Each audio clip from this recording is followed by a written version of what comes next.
മധ്യസ്ഥം അപേക്ഷിക്കും. ഇപ്പോൾ പരിശുദ്ധ അമ്മയുടെ അടുത്ത് നമുക്ക് മധ്യസ്ഥം അപേക്ഷിക്കാനായിട്ടുള്ള ഒരു കുറച്ച് ആൾക്കാരൊക്കെ അങ്ങനെ മധ്യസ്ഥം അപേക്ഷിക്കുന്നുണ്ട്. പിന്നെ ഗീവർഗീസിൻ്റെ അടുത്ത് മധ്യസ്ഥം അപേക്ഷിക്കുന്നുണ്ട്. അതുപോലെ അന്തോണീസിൻ്റെ അടുത്ത് മധ്യസ്ഥം അപേക്ഷിക്കുന്നുണ്ട്. അപ്പോൾ നമുക്ക് അനുഗ്രഹം ലഭിച്ചു.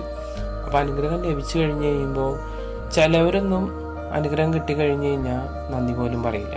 പക്ഷെ ചിലവർ വന്നിട്ട് പറയും, വിശുദ്ധ അന്തോണീസേ അല്ലെങ്കിൽ പരിശുദ്ധ അമ്മേ ചെയ്ത കാര്യങ്ങളെക്കുറിച്ച് ഓർത്ത് നന്ദി പറയുന്നു.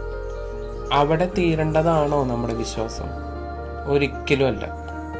ഇപ്പം എൻ്റെ ഒരു അനുഭവം പറയുകയാണെന്നുണ്ടെങ്കിൽ, എനിക്ക് ഇതുപോലെ പരീക്ഷയ്ക്ക് മാർക്ക് കിട്ടി, നല്ല മാർക്കോടുകൂടി പാസ്സൊക്കെ ആയി. അപ്പോൾ ഞാൻ പരിശുദ്ധ അമ്മയോട് ഞാൻ ചോദിച്ചു, അമ്മേ ഈ അനുഗ്രഹം അമ്മ തന്നത് എങ്ങനെയാണെന്ന് ചോദിച്ചു കഴിഞ്ഞപ്പോൾ അമ്മ പറഞ്ഞൊരു വാക്കുണ്ട്, നമ്മൾ